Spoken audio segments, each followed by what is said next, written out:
어떻게 한 도시 전체, 최신 기술로 무장한 수백 명의 사람들이 한 소년의 흔적을 전혀 찾을 수 없는 것이 가능할까? 수색이 완벽하게 진행되고 도울 수 있는 모든 사람이 참여했지만 결과는 항상 같았을 때 말이다. 아무것도 없었다. 이 이야기는 에밀 옌센의 어머니가 아들이 놀이터에서 집으로 돌아오지 않았다는 것을 발견한 저녁에 시작되었다. 덴마크의 작은 도시 비보르그에서는 평소 삶이 조용하고 차분하게 흘러갔기 때문에 아이의 실종은 진정한 충격이었다. 이미 30분 후 도시 전체에 경보 신호가 퍼졌다. 신고가 접수되자마자 경찰이 즉시 출동했다. 1시간 후에는 개와 함께한 수색대가 이미 마당과 공원을 샅샅이 뒤지고 있었고 자원봉사자들은 팀으로 나뉘어 마당, 다락방, 지하실을 꼼꼼히 수색했다. 자정 무렵에는 적외선 카메라가 장착된 헬리콥터가 작전에 투입되어 근처 숲과 들판을 조명했다. 도시 주민들은 잠을 자지 않았고 손전등을 든 사람들이 버려진 건물들을 체계적으로 점검했으며 이전에는 아무도 보지 않았던 곳들까지 살펴보았다. 모든 분이 소중했고 모든 사람이 그것을 이해하고 있었다. 밤새도록 그 다음 날 그리고 또 하루 수백 명의 사람들이 긴장하며 말 그대로 모든 미터를 수색했고 우물, 도랑, 오래된 창고까지 찾아보았다. 하지만 뭔가 발견될 것 같을 때마다 같은 실망이 들려왔다. 아니, 여기엔 아무것도 없어. 거리는 웃고 있는 에밀의 사진이 담긴 전단지로 가득했고 사람들은 서로 이야기하고 속삭이고 추측을 했다. 하지만 마음 깊은 곳에서는 이미 무겁고 끔찍한 감정이 익어가고 있었다. 기회가 점점 줄어들고 있다는 것을. 에밀의 부모들은 절망에 빠졌다. 어머니는 계속해서 아들의 사진을 보여주며 눈물을 흘리며 그가 이전에 이렇게 사라진 적이 없다고 반복했다. 기자들이 도시에 도착했지만 이론은 없었다. 경찰도 이웃들도 목격자들도 없었다. 공허함과 불확실성 뿐이었다. 며칠이 지나고 그 다음 일주일이 지났다. 마침내 경찰은 공식 수색 보고서를 발표했다. 결과 0. 흔적 없음. 목격자 없음. 에밀은 그저 증발한 것 같았다. 마치 그 불길한 저녁에 그 놀이터에 있었던 적이 없는 것처럼. 그리고 바로 이 상황이 가장 큰 수수께끼가 되었다. 서로를 아는 작은 도시에서 어떻게 사람이 그냥 사라질 수 있을까? 그때는 아무도 몰랐지만 바로 이 흔적의 부재가 이야기의 시작일 뿐이었고 아무도 더 이상 기대하지 않을 때 답이 올 것이었다. 겉으로 보기에 에밀 옌센은 평범한 가족의 평범한 소년이었다. 아주 평범한 집, 비보르그의 조용한 거리, 지역 병원에서 간호사로 일하는 어머니. 그들은 부유하지는 않았지만 편안하게 살았다. 아버지는 오래전에 가족을 떠나 따로 살고 있었지만 아들과의 연락은 유지했다.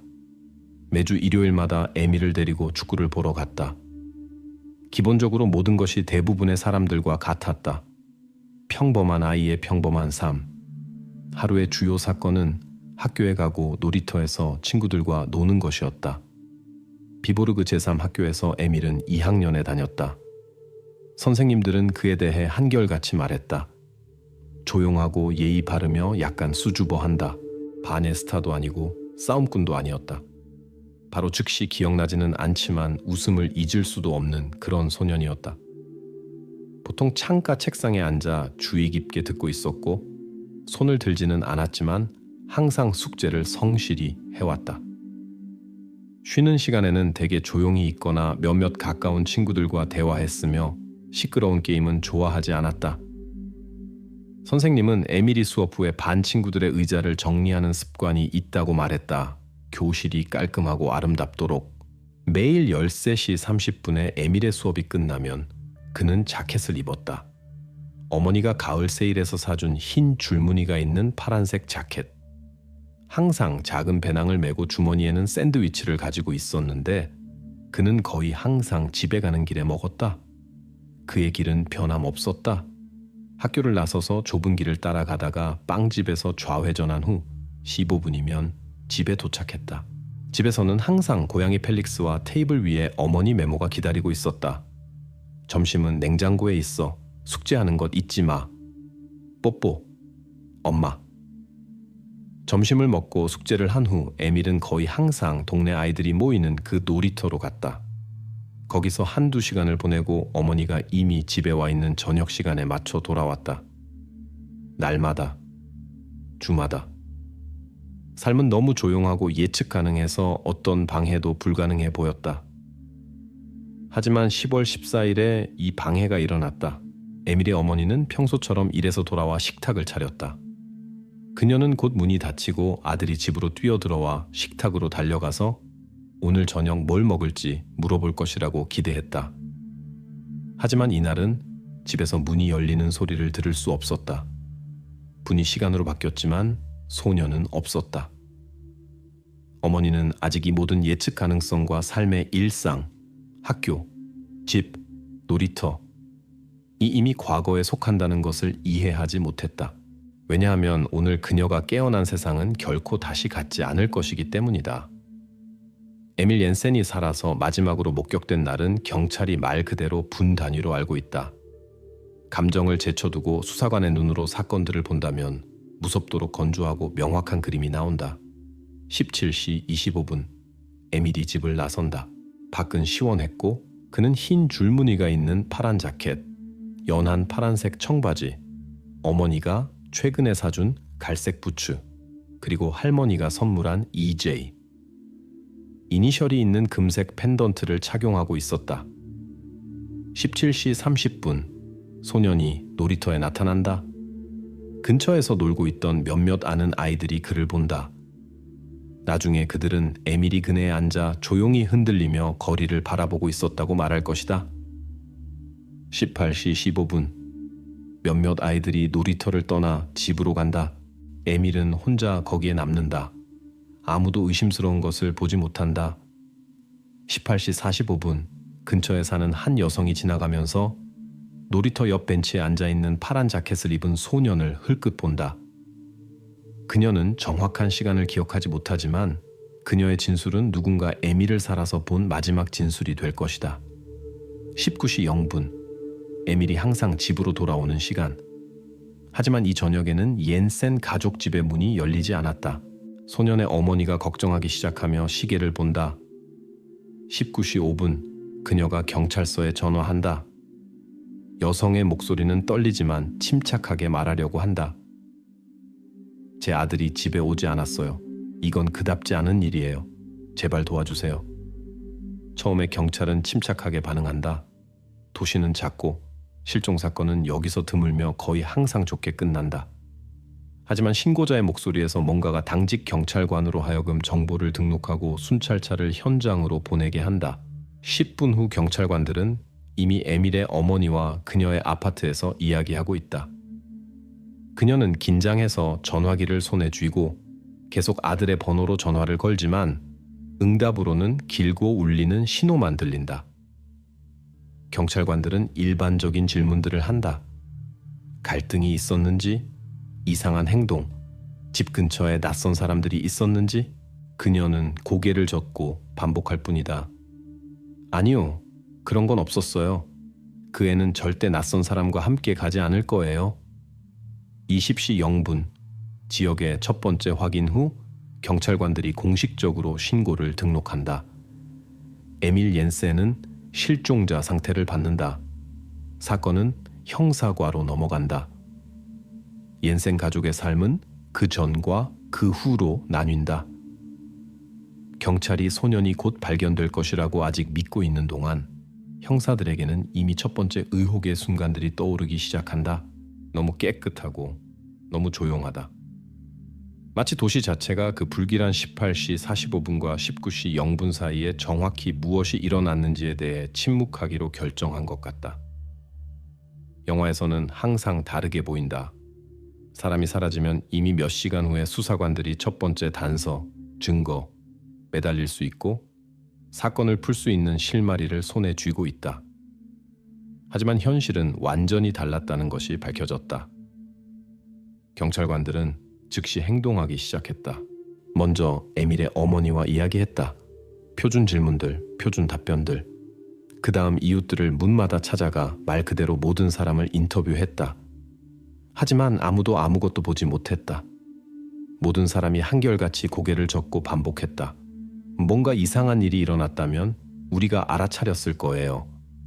동네 순찰은 동정거린 시선과 우리 비보르그에서 이런 일이 처음 일어났다 는 긴장된 대화 외에는 아무것도 가져오지 않았다. 다음 날 학교와 에밀의 반 친구들이 참여했다. 선생님은 이전과 같은 말을 했다. 조용한 아이예요. 아무도 괴롭히지 않았고 아무도 그를 괴롭히지 않았어요. 아이들도 유용한 것은 아무것도 말하지 않았다.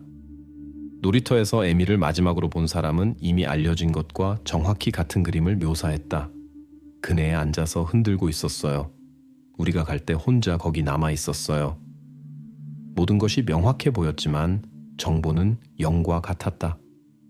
다음 희망은 비디오 감시 카메라들이었다. 결국 요즘에는 거의 모든 마당, 상점, 교차로에 카메라가 있다. 하지만 바로 여기서 최악의 일이 밝혀졌다. 그 놀이터가 있는 전체 지역이 사각지대로 판명되었다. 가장 가까운 카메라는 무려 2km 떨어진 슈퍼마켓 근처에 있었는데 에밀이 이론적으로 그렇게 짧은 시간에 도달할 수 없는 곳이었다.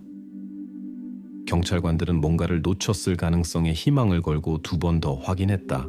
하지만 아니었다. 사각지대이고 소년이 놀이터 후에 어디로 갔는지 볼 가능성이 전혀 없었다. 실종 하루 후 수사관들은 현장으로 돌아갔다. 놀이터는 극도로 주의 깊게 조사되었다.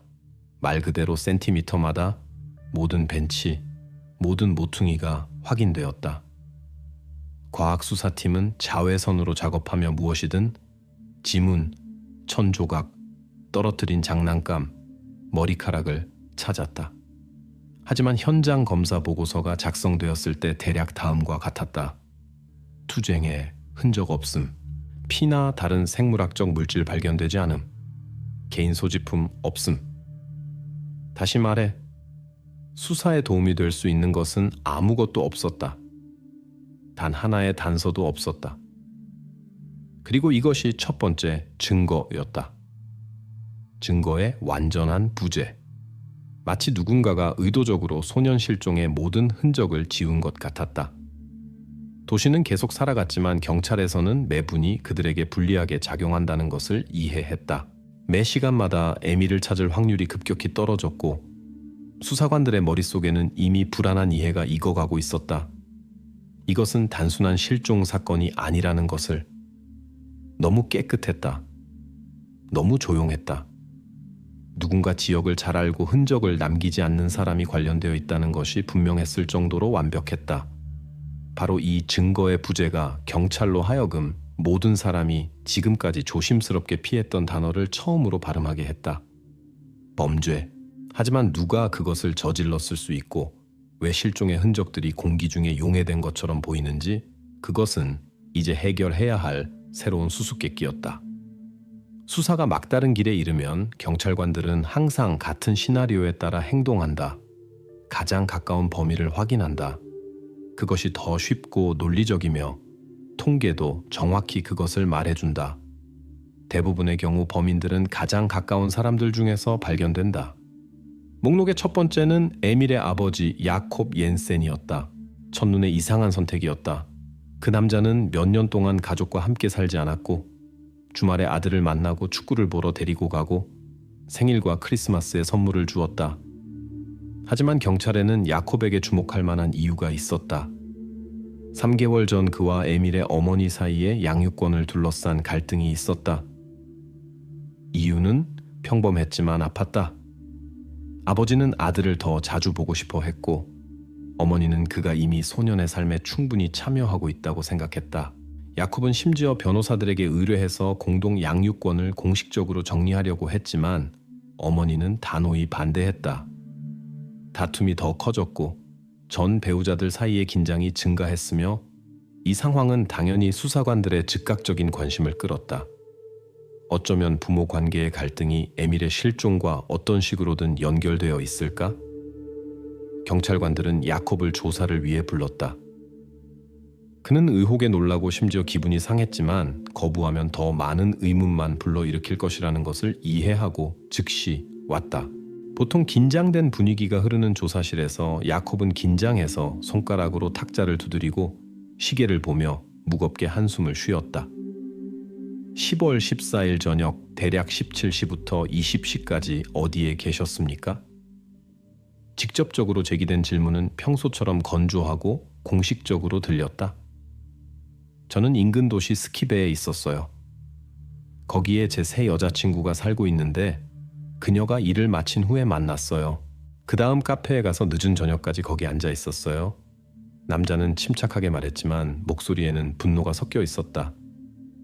그것을 확인해 줄 수 있는 사람이 있나요? 야콥은 눈살을 찌푸렸지만 고개를 끄덕였다. 네, 물론이요. 제 여자친구 안내와 카페 웨이터예요.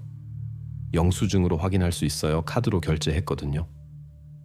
경찰관들은 야콥의 전화 위치 추적과 은행 거래 내역을 요청했다. 그것들은 그가 실제로 17시 20분부터 19시 45분까지 스키베 카페에 있었다는 것을 빠르게 확인해 주었다. 게다가 웨이터와 안내 자신의 조사는 일치하는 절대적으로 명확한 진술을 내놓았다. 야콥은 내내 가게를 떠나지 않았고 완전히 정상적으로 보였으며 흥분이나 신경질의 기미도 없었다. 여기서는 모든 것이 명확한 것 같았다. 철벽 같은 알리바이. 하지만 수사관들은 만일을 위해 그의 전화와 카페 근처 감시 카메라 기록을 한 번 더 확인했다. 모든 것이 명확하고 투명했다. 소년의 아버지는 그 저녁에 물리적으로 비보르그에 있을 수 없었다.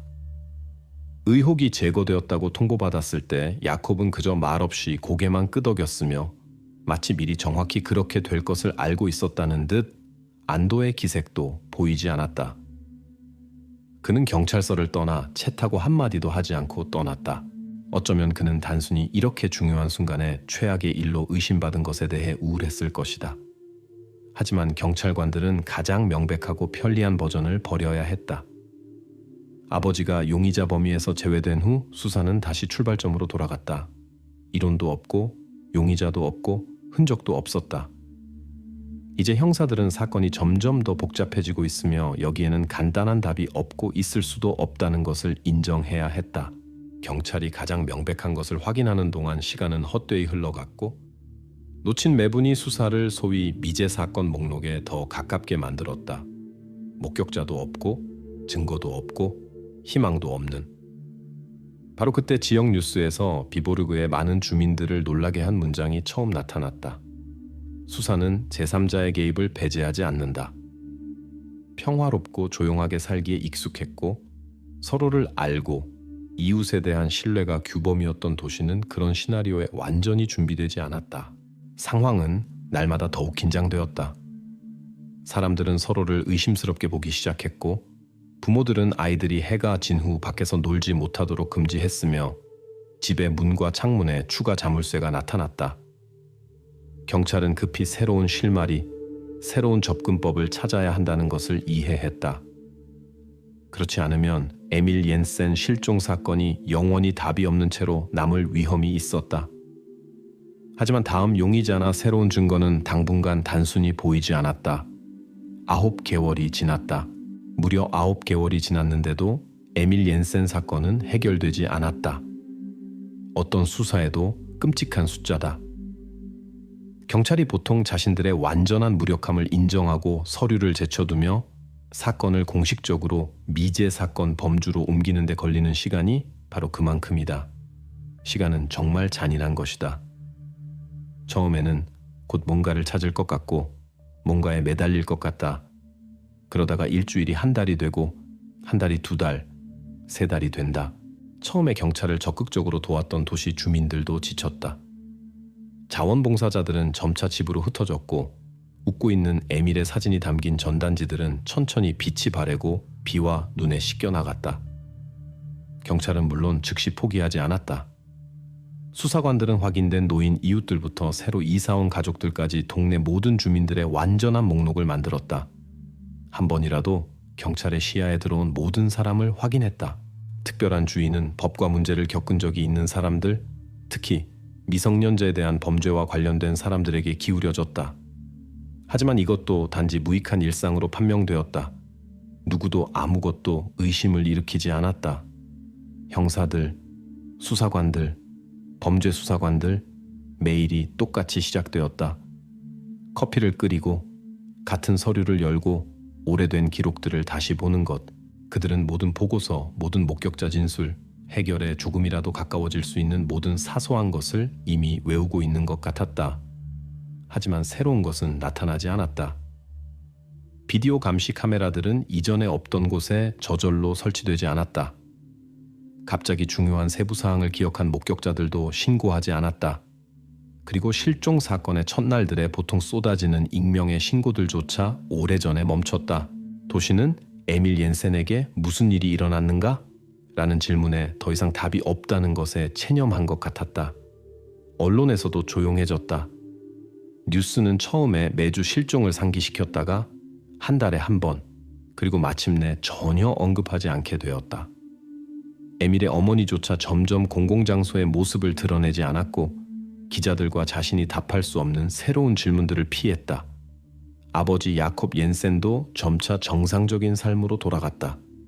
일요일 축구, 평일 일, 둘 다 최악의 상황을 생각하지 않으려고 노력했지만 시간이 지날수록 행복한 결말에 대한 희망은 더욱 사라졌다. 공식적으로 경찰은 에밀이 집으로 돌아오지 않은 날로부터 정확히 9개월 후에 적극적인 수사 조치를 중단했다. 이것은 사건이 최종적으로 종료되었다는 의미가 아니라 단지 전망 없음 상태를 받았을 뿐이다. 새로운 증거와 정보 부족으로 인한 중단이라고 보고서에 건조하게 적혀 있었다. 첫날부터 수사를 이끈 형사는 사건 자료가 담긴 파일을 깔끔하게 선반에 놓았는데 마치 패배에 체념한 것 같았다. 동료들은 그가 저녁에 사무실에 오래 앉아서 벽을 바라보며 이전에 놓친 뭔가를 기억하거나 보지 못한 세부 사항을 파악하려고 하는 것 같다고 말했다. 하지만 그는 아무것도 기억하지 못했다. 그러고는 불을 끄고 사무실을 잠그고 집으로 갔다. 그리고 미제 사건들이 때로는 몇 년 후에 해결된다는 것을 알고 있었지만 그는 더 이상 에밀 옌센의 이야기에서 그런 일이 일어날 것이라고 진정으로 믿지 않았다. 그는 확신했다. 흔적이 있었다면 이미 나타났을 것이다. 하지만 여기는 너무 깨끗했고 너무 정돈되어 있었다. 누가 그 일을 했든 그는 자신의 일을 잘 알고 있었다. 그렇게 도시는 한 걸음씩 정상적인 삶으로 돌아갔고 더 이상 답이 없을 것이라는 사실에 거의 체념했다. 하지만 가장 끔찍한 것은 바로 이 침묵이었다. 왜냐하면 아무도 아무것도 기대하지 않을 때, 모든 사람이 손을 놓았을 때 가장 예상치 못한 전환들이 일어나기 때문이다. 9개월 후에는 아무도 비보르그 외곽에서 곧 도시 전체를 뒤흔들고 경찰관들로 하여금 오래전에 잊혀진 파일을 다시 열게 할 무언가가 일어날 것이라는 것을 몰랐다. 모든 것이 끝난 것 같았다. 하지만 실제로는 이야기가 막 시작되었다. 경찰서에 비보르그 외곽의 화재에 대한 소방서 신고가 들어왔을 때 아무도 이것이 에밀 옌센 사건과 어떤 식으로든 연관될 수 있다고 생각하지 않았다. 당직 경찰관은 매우 침착하게 신고를 받았고 주소를 적고 가장 가까운 팀에 정보를 전달했다. 뭐가 특별했겠는가? 오랫동안 비어있던 버려진 농장 브룬드보르그가 갑자기 불이 났다. 거기에 가치 있거나 중요한 것이 있을 가능성은 낮았다. 7월 16일 21시 40분 소방차가 신고 7분 후에 현장에 도착했다. 농장은 외진 곳에 있었고 소방관들이 도착했을 때 오래된 목조 부속 건물은 이미 거의 다 타버렸다. 불길은 더 이상 퍼지지 않았지만 연기가 짙은 벽을 이루며 시야를 가렸다. 구조대는 진화를 시작했고 남은 불길을 빠르게 꺾었으며 이미 30분 후에 화재는 완전히 진압되었다. 소방서 직원들은 재발화 가능한 지점을 찾기 위해 표준적인 지역 점검을 시작했다. 원인은 즉시 확정될 수 없었다. 근처에는 아무도 없었고 방화의 흔적도 없었다. 아마 청소년들이 장난을 쳤거나 아니면 오래된 배선의 단락이었을 것이다. 바로 여기 이 버려진 곳에서 도시가 9개월 동안 괴로워했던 질문들에 대한 답을 찾게 되리라고는 아무도 짐작할 수 없었다. 소방관들은 탄 부속 건물 주변 지역을 꼼꼼히 샅샅이 뒤져서 불이 다시 번지지 않도록 모든 평방미터를 확인했다. 소방관 중 한 명인 마르틴 한센이 농장 뒤쪽으로 갔는데 거기에는 오래된 우물이 있었다. 첫눈에 특별할 것 없는 평범한 오래전에 버려진 건축물로 썩은 판자들로 덮여 있고 온갖 쓰레기로 어지럽혀져 있었다. 하지만 뭔가가 마르틴으로 하여금 더 가까이 가게 했다. 그는 나중에 왜 정확히 그곳으로 끌렸는지 모르겠다고 말할 것이다. 그냥 확인해보고 싶었을 뿐이라고. 그는 우물에 접근해서 갑자기 뭔가를 발견했다. 오래된 판자들과 쓰레기 더미 사이에 작은 물건이 보였다. 마르틴은 쪼그리고 앉아서 쓰레기를 치우고 손전등의 약한 불빛에서 작고 심하게 더러워진 갈색 아동용 부츠를 보았다. 즉시 가슴에 불쾌한 감정이 몰려왔는데 그때는 정확히 왜 그런지 설명할 수 없었다. 어쩌면 그는 무의식적으로 9개월 전 도시 모든 모퉁이에 걸렸던 웃고 있는 소년의 전단지들을 기억했을 것이다. 마르틴은 부츠를 만지지 않고 단지 동료를 불러서 그도 살펴보고 발견을 확인하게 했다.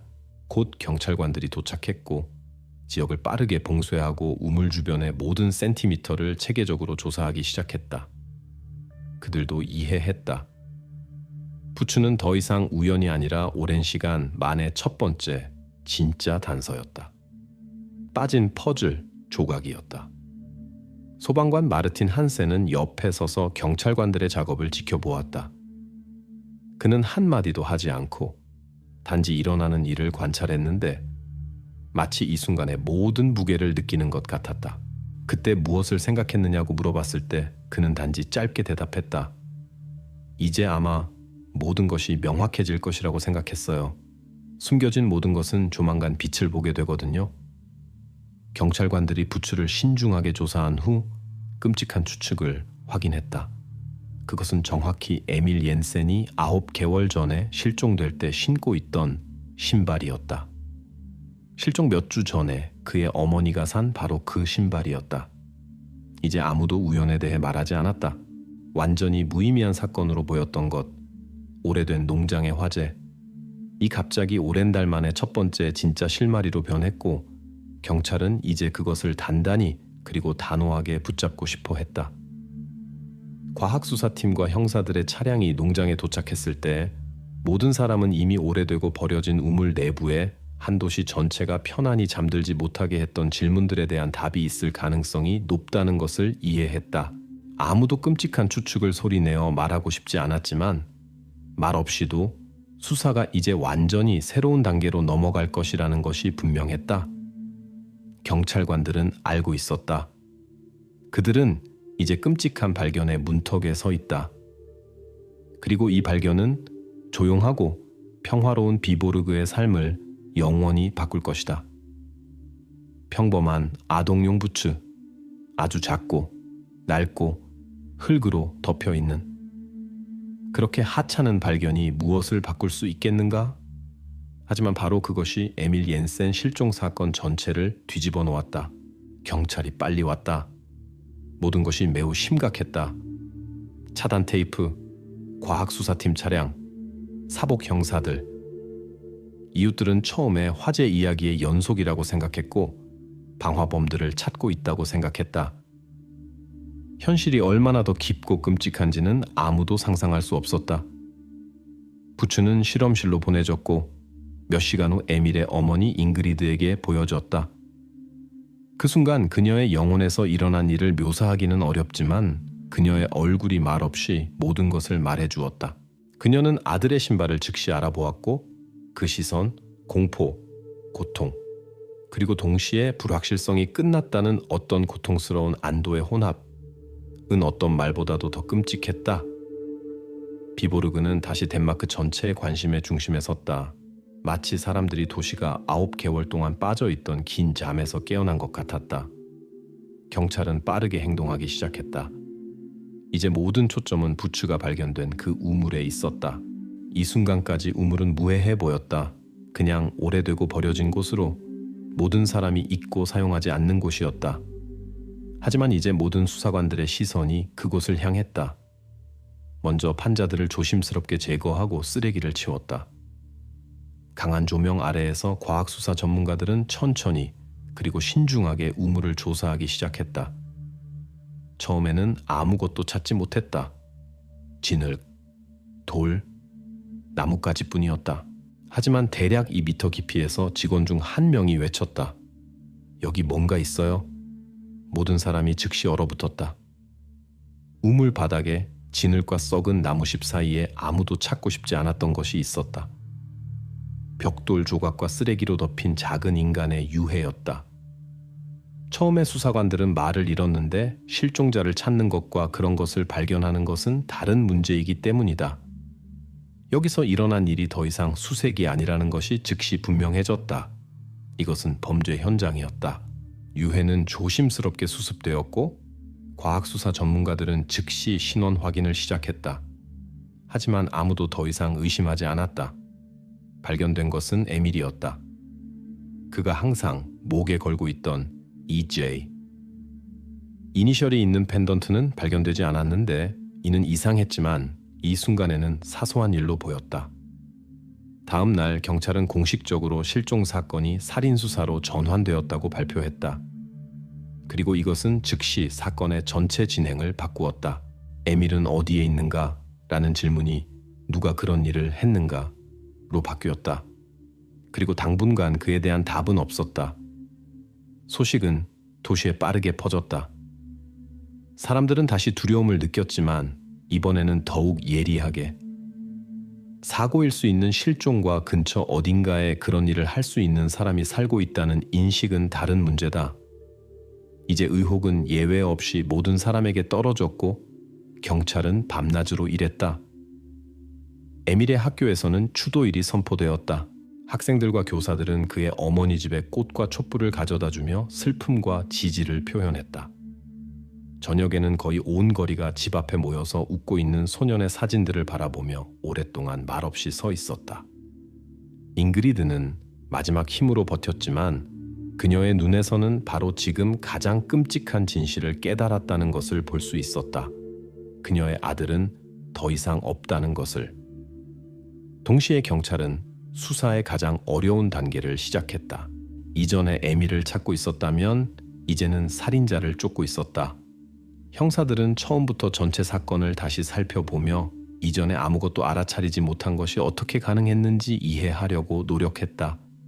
왜 농장의 우물이 이전에 확인되지 않았을까? 누가 그 존재를 알 수 있었을까? 그리고 가장 중요한 것은 정확히 누가 에밀이 사라진 그 장소에 있을 수 있었을까? 그때 첫 번째 진지한 이론이 나타났다. 범인은 지역 출신이었다. 도시를 잘 알고 버려진 농장을 완벽하게 아는 사람, 경찰이 9개월 동안 아무것도 발견할 수 없을 정도로 그렇게 신중하게 흔적을 지울 수 있는 사람. 모든 것이 한 가지 생각을 가리켰다. 이것은 우연한 범인이 아니라 알고 신뢰했던 누군가였다. 이 생각이 도시를 흔들었다. 사람들은 서로를 정확히 바라보기 시작했고 매일 스스로에게 질문하기 시작했다.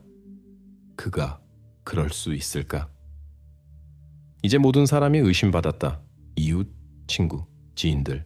마치 세상이 무너지고 작고 조용한 도시 비보르그에서 항상 규범이었던 신뢰가 이제 완전히 사라진 것 같았다. 하지만 경찰이 누가? 라는 질문에 대한 답을 찾는 동안 작은 세부사항 하나가 눈에 띄지 않았다.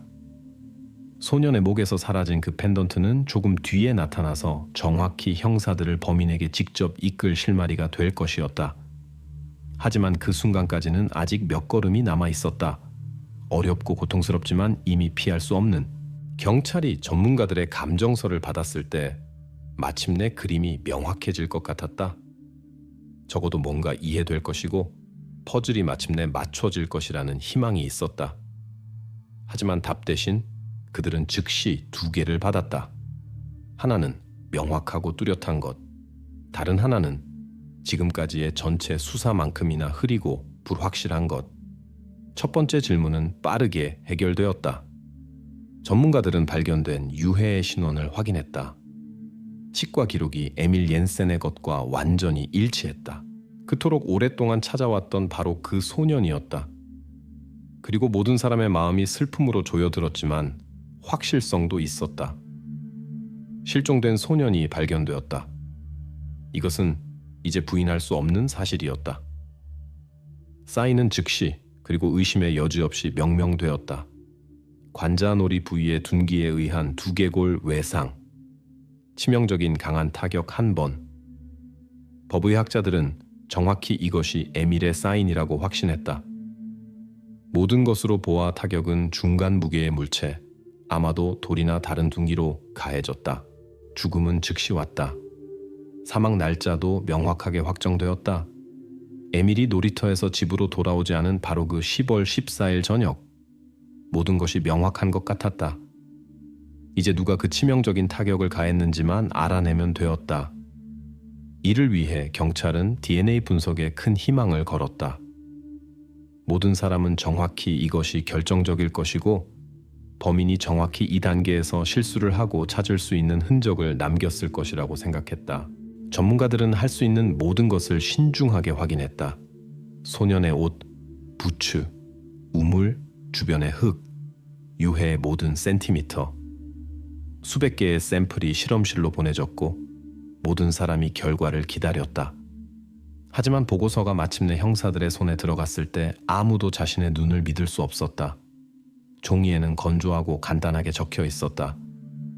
외부 유전 물질 검출되지 않음. 경찰관들은 이 줄을 계속 읽었는데 마치 오해나 실수, 시스템 오류가 있었기를 바라는 것 같았다. 하지만 실수는 없었다. 전문가들은 2번, 3번 확인했다. 모든 것이 맞았다. 외부 지문도 머리카락이나 피부 입자도 범인을 가리킬 수 있는 어떤 것도 없었다. 그리고 여기서 수사관들이 이미 여러 번 직면했던 그 억압적인 불확실성이 다시 나타났다. 그들은 실제로 답을 제공해야 했던 증거를 바라보았지만 대신 과제를 더욱 복잡하게 만들었다. 어떻게 그런 일을 하고 흔적을 남기지 않는 것이 가능할까?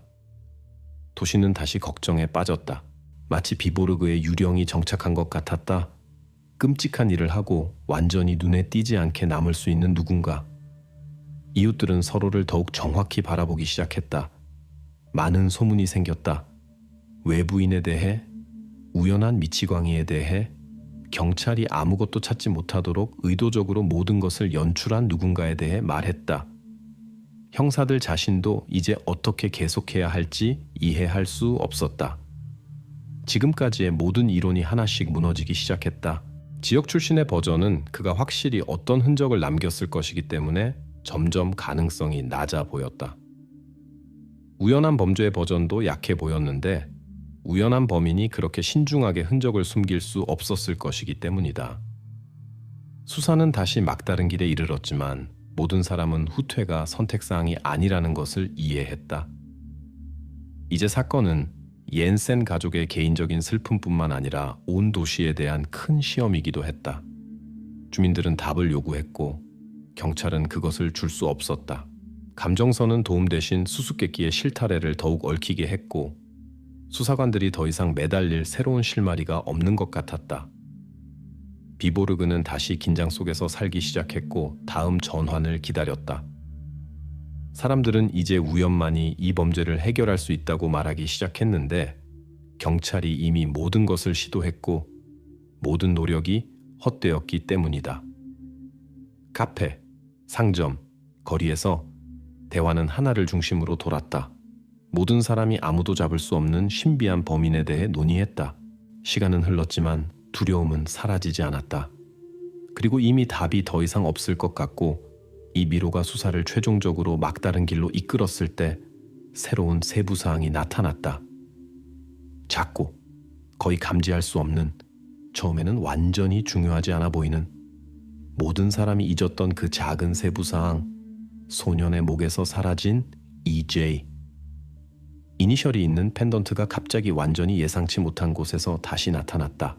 바로 그것, 작은 금색 펜던트가 곧 이미 불변으로 보였던 모든 것을 바꿀 것이었다. 하지만 경찰이 아직 이 새로운 증거의 존재에 대해 알지 못하는 동안 그들은 출구를 보지 못한 채 미로 속을 계속 헤맸다. 감정선은 그토록 기대되었던 것, 범인의 이름이나 얼굴을 제공하지 않았다. 그것은 이미 혼란스러운 사건에 또 다른 수수께끼만 추가했고, 이제 아무도 다음 단서가 어디로 이끌 것인지, 진실을 얼마나 더 기다려야 할지 몰랐다. 감정 이후 경찰은 다시 출발점으로 돌아갔다. 명확한 단서도 없고 단 한 명의 용의자도 없었다. 그리고 그때 수사관들의 관심이 핵심 지점이 된 그 장소, 브룬드보르그 농장에 향했다. 거기서 유해가 발견되었기 때문에 누군가 이 장소를 정확히 알아야 했던 것 같았다. 그리고 경찰은 정확히 이 방향으로 파기 시작했다. 형사들이 한 첫 번째 일은 근처 주민들과 이야기하는 것이었다. 그 장소는 놀랍도록 잘 알려져 있었는데 오랫동안 버려져 있었음에도 불구하고. 브룬드보르그요? 거기는 이미 10년 동안 아무도 가지 않아요. 모든 것이 자라서 무너졌고 이제 위험해요. 하지만 때때로 청소년들이 거기서 놀아요. 그들은 그 황량함을 좋아하는 것 같아요. 라고 인근 거리의 주민 중 한 명이 말했다. 그리고 이것이 수사관들을 즉시 의심스럽게 만들었다. 버려진 장소를 좋아하는 10대들, 이것은 완전히 새로운 전환이었다. 형사들은 근처에 사는 모든 사람을 체계적으로 인터뷰하기 시작했고 점차 범위를 좁혀갔다. 먼저 노인들과 이야기하고 그 다음 학교 아이들의 부모들과 마침내 10대들 자신에게 이르렀다. 그리고 그림이 명확해지기 시작했다. 지역 학교의 고등학생들이 저녁 모임을 위해 정기적으로 그 농장을 이용한다는 것이 밝혀졌다. 그들은 거기서 그냥 이야기하고 때로는 담배를 피우고 때로는 술을 마셨다. 심각한 것은 아무것도 없어 보였다. 하지만 이제 이 장소는 더 이상 단지 청소년 장난으로만 인식되지 않았다. 수사관들은 다시 학교로 갔는데 에밀이 다니던 바로 그 학교였다. 하지만 이번에는 2학년 교사들과 이야기하지 않고 고등부 교육자들과 이야기했다. 처음에는 모든 것이 정상이었다. 평범한 아이들이에요. 때로는 시끄럽고 때로는 싸워요. 하지만 우리는 심각한 것은 발견하지 못했어요. 교사 중 한 명이 생각하며 덧붙일 때까지. 비록 한 무리의 소년들이 있었지만 아시죠? 항상 혼자서 자주 꾸중을 받고 갈등이 있었어요.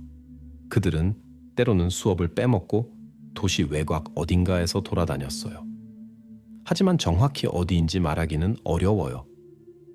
이것이 수사관들의 관심을 끌었고 그들은 이름을 물어보았다. 교사는 마지못해 몇 개의 이름을 말했다.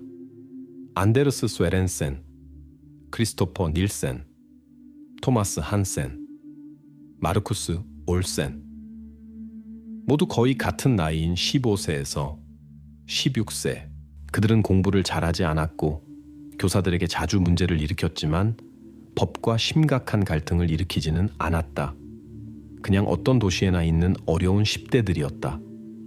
경찰관들은 개인적으로 그들과 이야기하기로 결정했다.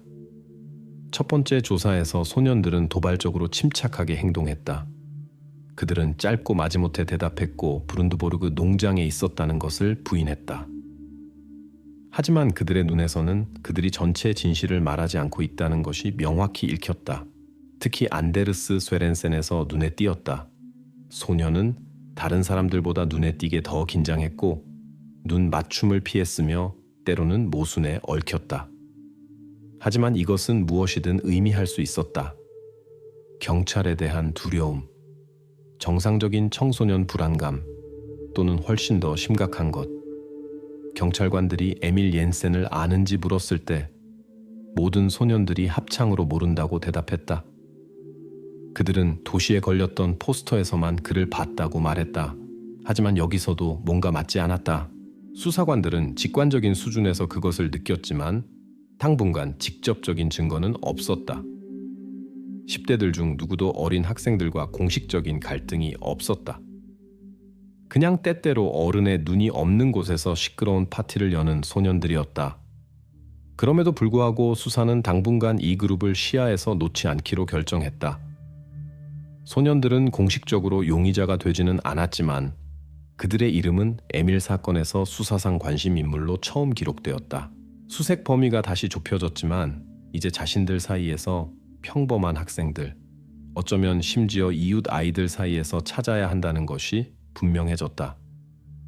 비보르그 주민들이 이것을 알았을 때 그들은 더욱 기분이 나빠졌다.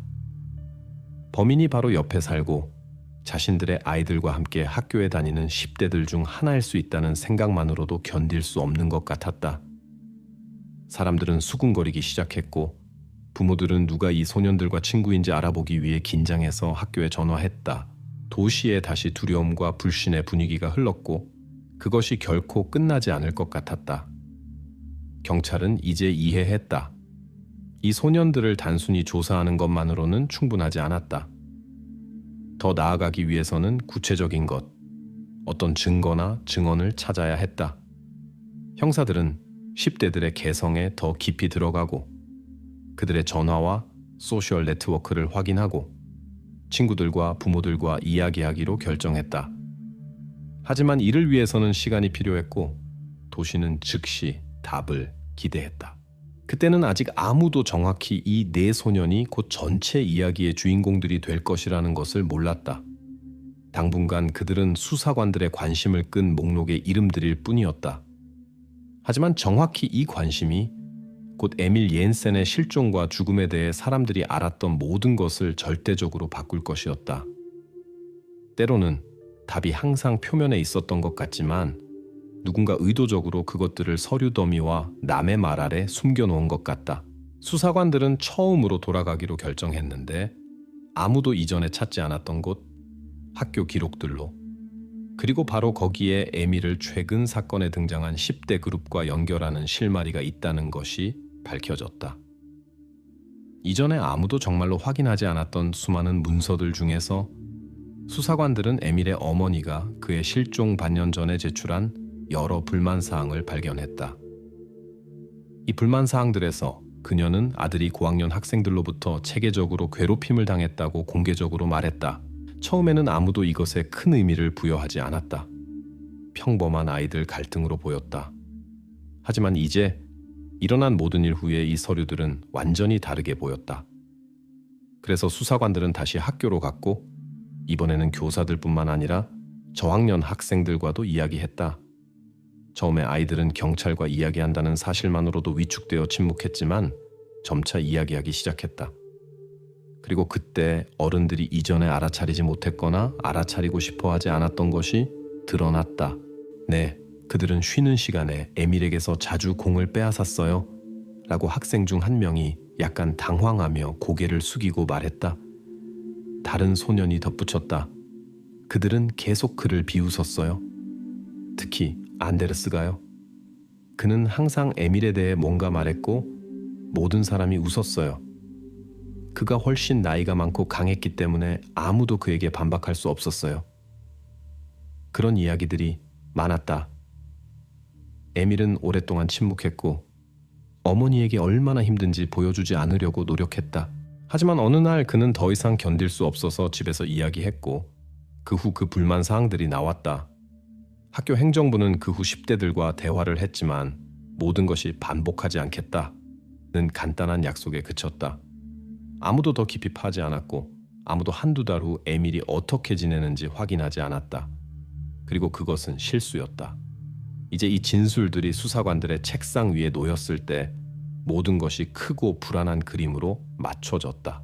10대 그룹, 안데르스 쇠렌센, 크리스토퍼 닐센, 토마스 한센, 마르쿠스 올센, 이 에밀을 오래전부터 알고 있었다는 것이 밝혀졌다. 그리고 이 친분은 전혀 즐거운 것이 아니었다. 경찰은 더 깊이 파고들어 안데르스 쇠렌센이 이미 다른 학생들과의 갈등 이력이 있다는 것을 알아냈다. 그의 개인 파일에는 싸움, 교사들에 대한 무례함, 소규모 절도에 대한 기록이 있었다. 안데르스의 부모들은 반복적으로 학교에 불려왔지만 상황은 변하지 않았다. 오히려 더욱 악화되었다. 교사들의 눈에 그는 공격적이고 통제할 수 없으며 어떤 결과도 두려워하지 않는 것 같았다. 다른 세 소년들에게서는 이야기가 다소 온화했지만 역시 문제가 없지는 않았다. 크리스토퍼와 토마스는 종종 작은 갈등에 연루되었고 마르쿠스는 항상 더 강한 친구들 근처에 있는 과묵한 참가자였다. 이 그룹은 오랫동안 의문을 불러일으켰지만 아무도 그들의 행동이 그렇게 끔찍한 결과로 이어질 수 있다고 생각하지 않았다. 수사관들은 이해했다. 이제 그들은 첫 번째 진지한 동기를 가지고 있었다. 이것은 우연이 아니었고 사고도 아니었다.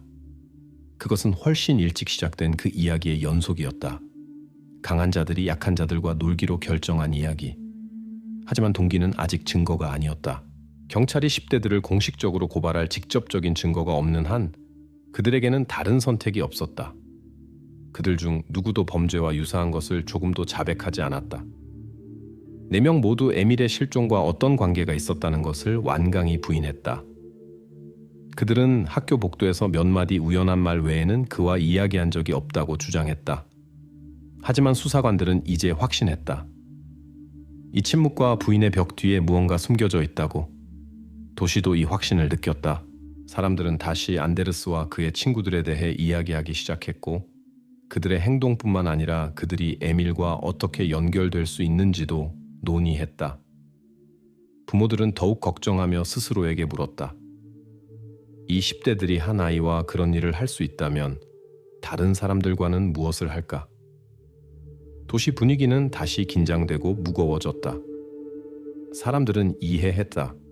수사가 완전히 새로운 수준에 도달했다고.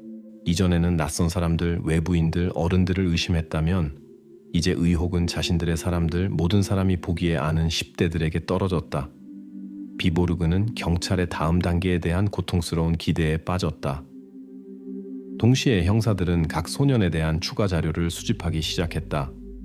그들은 괴롭힘에 대한 이야기만으로는 충분하지 않다는 것을 이해했고 구체적이고 견고하며 반박할 수 없는 것을 찾아야 했다.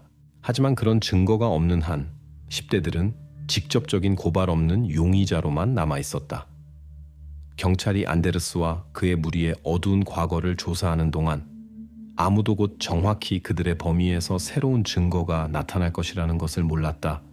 너무 예상치 못하고 강력해서 에밀 옌센 살인 사건이 최종적으로 피날레에 가까워질 것이었다. 하지만 그 순간까지는 아직 몇 일의 긴장과 기다림의 긴 밤들이 남아있었다.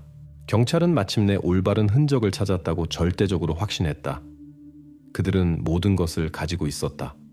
동기, 의심스러운 행동, 에밀 괴롭힘에 대한 목격자 진술, 안데르스 소에렌센, 크리스토퍼 닐센, 토마스 한센, 마르쿠스 올센의 이름들은 이미 옌센 사건을 논의하는 형사들의 아침 회의에서 자주 언급되었다. 하지만 수사관들이 10대들을 심각한 대화에 소환했을 때 모든 것이 예상과는 완전히 다르게 진행되었다. 문제는 내 소년들이 그들의 평판에도 불구하고 완벽하게 준비된 것 같았다는 것이었다. 그들은 긴장하지 않았고 모순에 얽히지 않았으며 서로 반박하지도 않았다. 첫눈에 그것은 절대적으로 명확하고 신중하게 생각된 이야기였다. 그리고 이것이 수사관들을 놀라게 했다. 조사는 안데르스 쇠렌센부터 시작되었다. 모든 사람이 그룹의 비공식 리더이자 모든 갈등의 선동자로 여기는 바로 그 소년이었다. 수사관은 질문을 직접적이고 단단하게 불필요한 형식 없이 했다. 안데르스, 10월 14일 저녁 어디에 있었나? 구체적으로 17시부터 20시까지. 안데르스는 시선을 돌리지 않고 똑바로 바라보았는데 마치 의도적으로 자신감을 과시하고 싶어 하는 것 같았다. 우리는 소년들과 함께 할수의 호수에 있었어요. 모닥불 옆에 앉아서 그냥 이야기했어요. 특별한 건 없었어요. 정확히 누가 너와 함께 있었나? 토마스, 크리스토퍼, 마르쿠스, 우리 넷이요. 그들 중 누구에게든 물어보세요. 얼마나 오래 거기 있었나? 확실히 3시간은요. 5시쯤 거기 와서 이미 어두워졌을 때 8시쯤 갔어요. 그리고 아무도 떠나지 않았나? 아무도 잠깐이라도 그룹을 떠나지 않았나? 안데르스는 함정을 느낀 듯 약간 미소 지었다. 아니요, 우리는 계속 함께 있었어요. 게다가 다른 사람들도 거기 있었어요. 그들에게 확인할 수 있어요. 수사관은 압박을 가하기로 결정했다. 그리고 브룬드보르그 농장은 어떤가? 너희들 거기 자주 있었지? 안데르스는 눈썹도 까딱하지 않았다. 글쎄, 때때로 거기 있었어요. 하지만 그 저녁에는 아니었어요. 그리고 우리는 이미 오랫동안 거기 가지 않았어요. 다른 소년들의 조사는 복사본 같았다. 토마스, 크리스토퍼, 마르쿠스는 거의 글자 그대로 안데르스의 버전을 반복했다. 그들 중 누구도 조금의 의심할 여지조차 주지 않았다. 네, 할소의 호수에서요. 모닥불 옆에 앉아서 이야기했어요. 그 이상은 없었어요. 라고 크리스토퍼가 형사의 눈을 직접 바라보며 대답했다. 아무도 가지 않았어요. 우리는 흩어지지 않았어요. 라고 토마스가 확신했다. 마르쿠스는 4명 중 가장 조용했지만 그도 침착하게 친구들의 말을 확인했다. 네, 정확히 그랬어요. 우리는 그냥 쉬었어요. 아무 일도 없었어요. 수사관들은 당황했다. 10대들의 진술은 너무 완벽하게 일치해서 마치 미리 외웠던 것 같았다. 각자가 같은 연대기, 같은 말, 같은 세부사항을 가지고 있었다.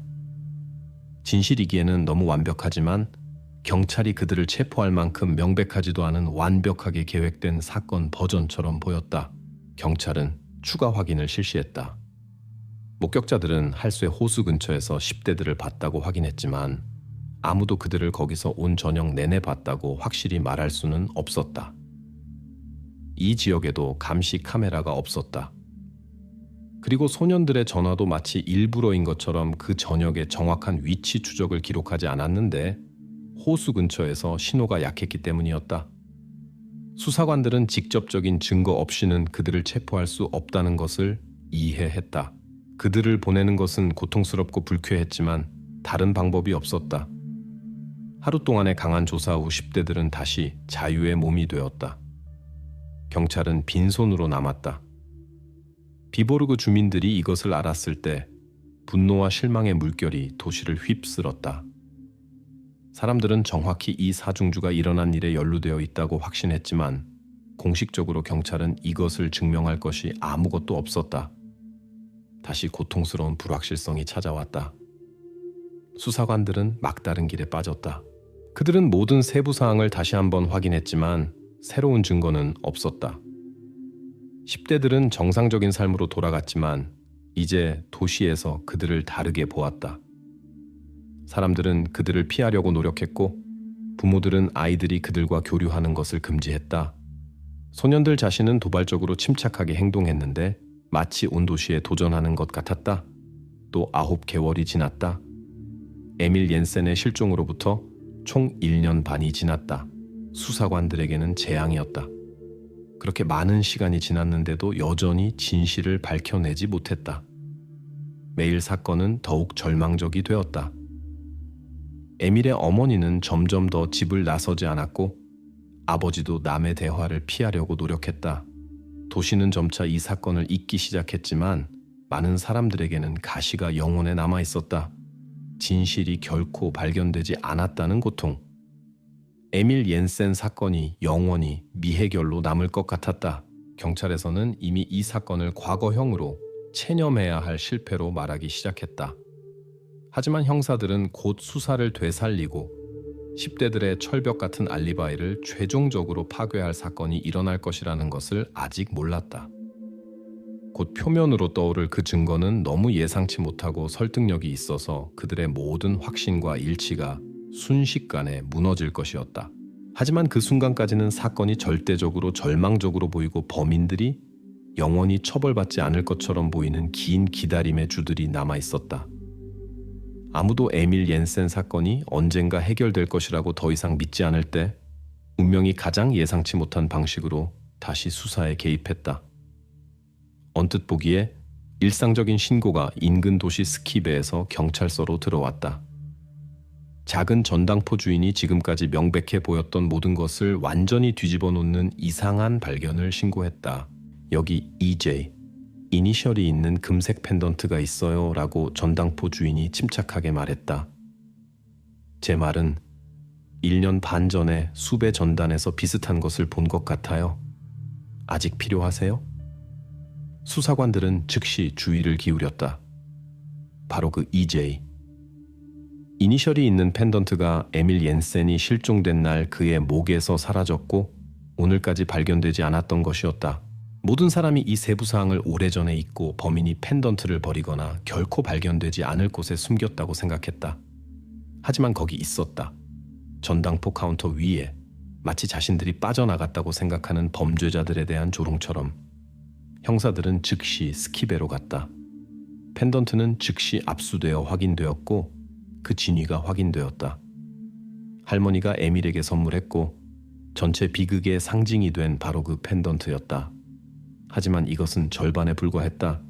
이제 누가 그것을 전당포에 가져왔는지 알아내야 했다. 다행히 가게 주인은 정확한 남자였다. 그는 질문 없이 경찰에게 감시 카메라 기록과 보석을 맡길 때 제시된 서류 사본을 제공했다. 녹화에서는 대략 16세 정도의 젊은 남자가 자신 있고 침착하게 펜던트를 카운터 너머로 건네는 모습이 명확히 보였다. 형사들은 서류로 신원을 빠르게 확인했다. 그것은 비보르그에 같은 학교 고등학생 카스퍼 라르센이었다. 그 이름은 처음에 형사들에게 아무것도 말해주지 않았다. 또 다른 10대인 것 같았고 어쩌면 펜던트를 길에서 어딘가에서 발견했을 수도 있는 우연한 사람인 것 같았다. 하지만 수사관들이 학교로 가서 교장과 이야기했을 때 퍼즐이 무서울 정도로 명확하게 맞춰지기 시작했다. 네, 카스퍼 라르센은 우리 학생이에요 라고 교장이 확인했다. 아주 좋은 소년이에요. 특별한 문제 없어요. 하지만 아시다시피 그는 안데르스 쇠렌센과 그의 무리와 꽤 가깝게 지내요. 그들의 가장 가까운 범위에 속하지는 않지만 그들의 친구라고 말하겠어요. 수사관들은 서로를 바라보았다. 안데르스 쇠렌센이라는 이름이 천둥처럼 들렸다. 경찰이 그토록 오랫동안 찾았던 모든 것이 이제 그들의 손에 있었다.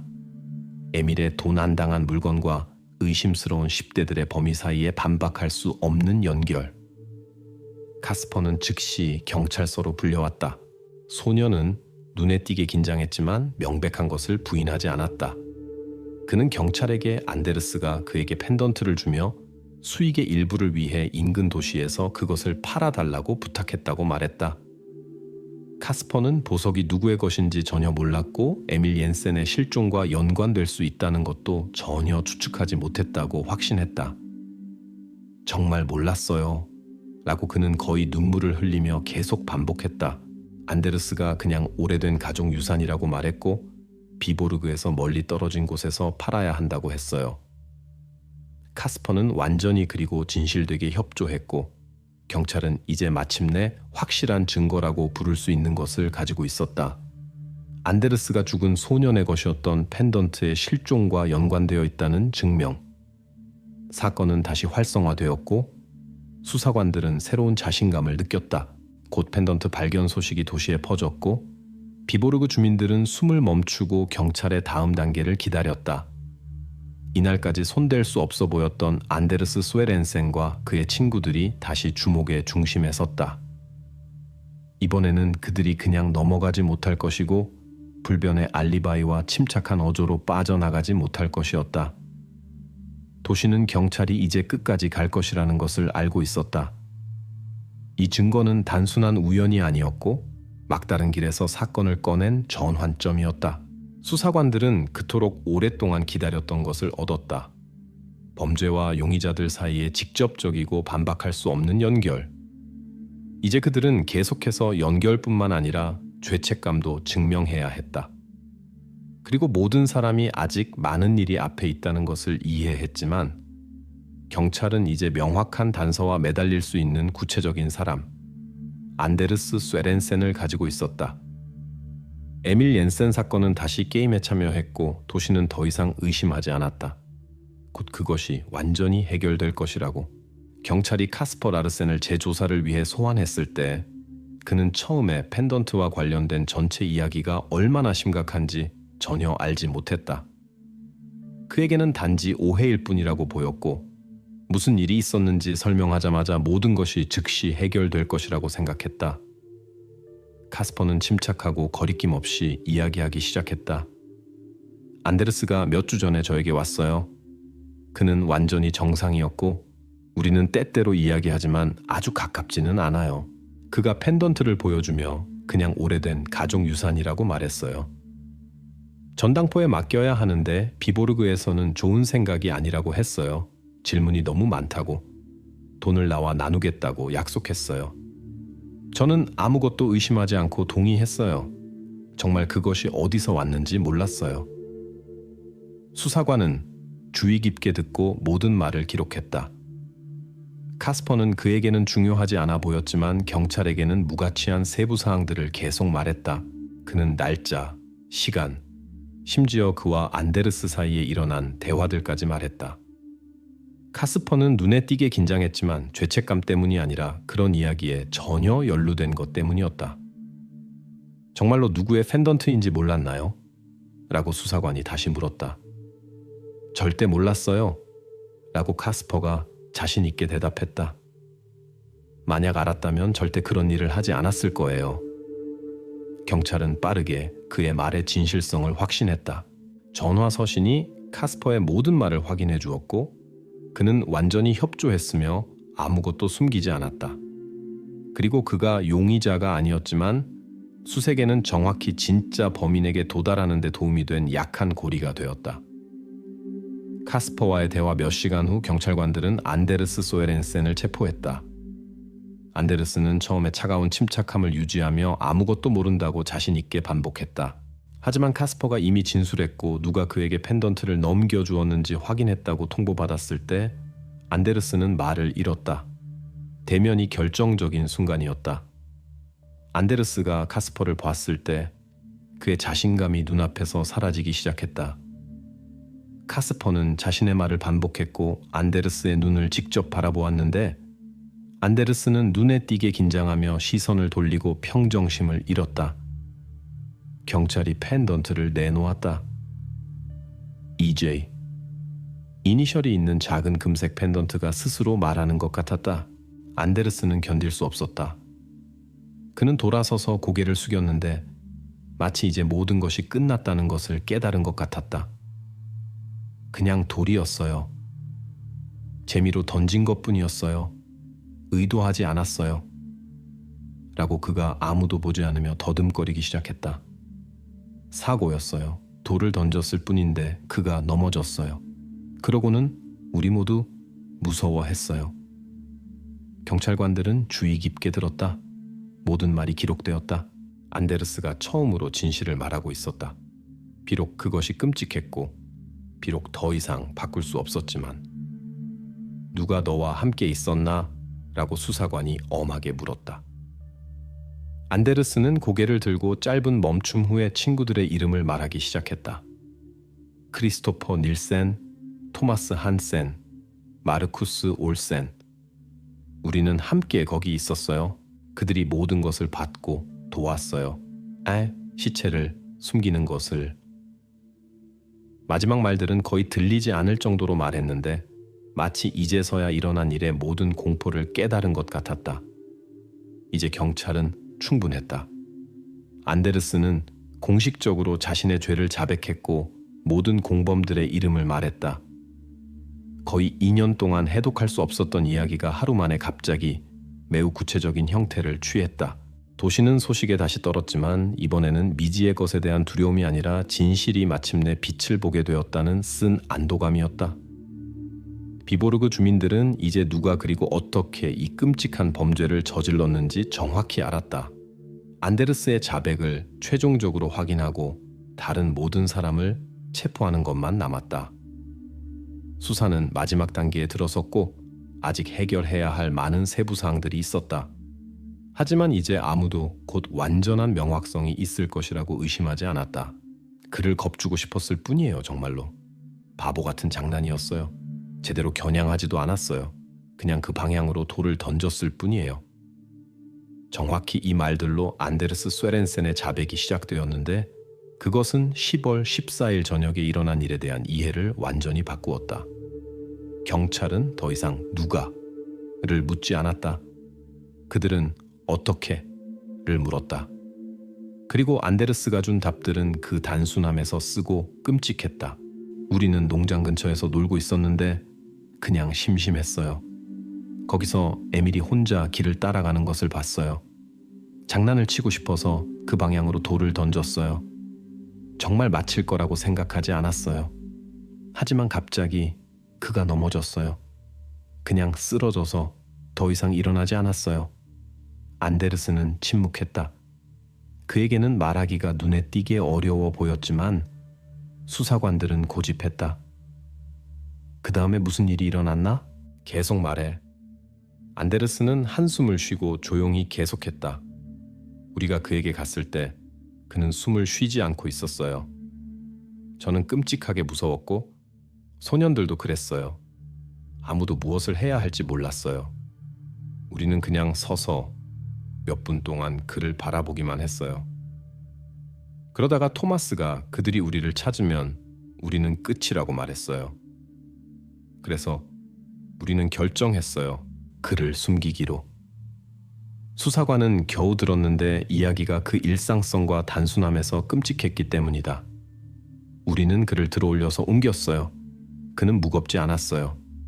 우리는 그냥 그를 옮겼는데 어디로 갈지 몰랐어요. 그러다가 누군가 우물을 기억했는데 그것은 버려져 있었고 아무도 거기 가지 않았어요. 우리는 그를 농장으로 끌고 가서 아래로 내려보냈어요. 판자와 쓰레기로 덮었어요. 그러고는 갔어요. 아무도 아무 말도 하지 않았어요. 우리는 영원히 침묵하기로 약속했어요. 방에는 침묵이 흘렀다. 마치 공기 자체가 방금 나온 말들로 인해 더 무거워진 것 같았다. 이제 범죄의 전체 그림이 가장 작은 세부 사항까지 재구성되었다. 그것은 계획된 잔인한 살인이 아니었다. 그것은 사고였고 비극으로 끝난 바보 같은 10대의 장난이었다. 안데르스는 아래를 보며 눈을 들지 않았는데 마치 방금 말한 것을 이해하려고 하는 것 같았다. 그의 말에는 진정한 회개가 들렸지만 더 이상 아무것도 바꿀 수 없었다. 경찰에게는 이제 안데르스의 모든 말을 공식적으로 확인하고 다른 참여자들을 조사하는 것만 남았다. 하지만 대체로 그림은 명확했다. 10대들은 자신들의 미래에 대한 두려움으로 끔찍한 우연을 은폐했고 그것을 범죄로 만들었다. 책임을 피하려는 그들의 시도는 전체 도시에 엄청난 고통과 슬픔을 가져다 주었다. 이제 형사들은 아직 많은 것을 알아내고 많은 것을 확인해야 했지만 주요 질문은 해결되었다. 범인들이 발견되었고 이야기가 재구성되었다. 그리고 아직 재판과 각자의 책임 확정이 남아 있었지만 경찰은 이미 비보르그를 거의 2년 동안 괴롭혔던 질문들에 대한 모든 답을 가지고 있었다. 도시는 다시 숨을 쉴 수 있었지만 일어난 일을 깨닫는 쓴맛과 함께였다. 하지만 적어도 불확실성은 끝났다. 이제 에밀 옌센의 삶이 정확히 어떻게 끝났고 왜 모든 일이 그렇게 일어났는지 명확했다. 법원은 안데르스 쇠렌센을 과실치사 및 그 후 시체 은닉 혐의로 유죄 판결한다. 크리스토퍼 닐센, 토마스 한센, 마르쿠스 올센은 수사방해 혐의로 유죄 판결된다. 판사의 차갑고 공식적인 목소리로 발음된 이 말들은 거의 2년 동안 온 비보르그를 긴장시켰던 이야기의 마침표였다. 이제 수사는 최종적으로 법적 절차의 자리를 내주었는데 여기서는 감정의 자리가 더 이상 없었다. 오직 사실, 증거, 법의 문자만 있었다. 법정은 만석이었다. 기자들, 친척들, 이웃들, 단순히 이 사건이 어떻게 끝날지 듣기 위해 온 동정하는 사람들. 에밀의 부모들은 첫 번째 줄에 앉아 거의 움직이지 않으며 앞을 바라보고 있었는데 마치 일어나는 일에서 얼어붙은 것 같았다. 안데르스는 고개를 숙인 채 판사 앞에 서 있었는데 더 이상 침착하고 자신 있게 보이려고 하지 않았다. 다른 세 소년들도 긴장해 있었고 다른 사람들의 시선을 피했으며 마치 그들 각자가 이제서야 정말로 자신들이 한 일을 이해한 것 같았다. 판사는 공식적이고 건조하게 계속했다. 안데르스 쇠렌센, 범행 당시 귀하의 나이와 사건의 상황을 고려하여 법원은 귀에게 미성년자 폐쇄시설에서 5년의 자유형을 선고한다. 그런 다음 그는 시선을 다른 피고인들에게 돌리고 계속했다. 크리스토퍼 닐센, 토마스 한센, 마르쿠스 올센. 법원은 귀하들을 수사방해 혐의로 유죄 판결하고 사회 재활 프로그램 참여 의무와 함께 각각 2년의 집행유예를 선고한다. 법정에서 조용한 웅성거림이 일어났고 사람들은 속삭이며 법원이 너무 관대하게 판결했는지 아니면 너무 엄하게 판결했는지 토론했다. 에밀의 어머니는 피고인들을 바라보았는데 마치 여전히 그들로부터 어떤 회개를 단 한마디의 유감의 말이라도 기다리는 것 같았다. 하지만 소년들은 침묵했고 감히 그녀 쪽으로 시선을 들지도 못했다. 안데르스에게 5년은 영원처럼 들렸다. 그의 시선에는 더 이상 뻔뻔함과 자신감이 없었고 오직 두려움과 후회만 있었다. 어쩌면 그는 이제서야 바보 같은 장난과 돌 하나가 어떻게 여러 사람의 삶을 동시에 파괴할 수 있는지 이해했을 것이다. 다른 3명도 집행유예가 아직 자유가 아니라는 것을 이해했다.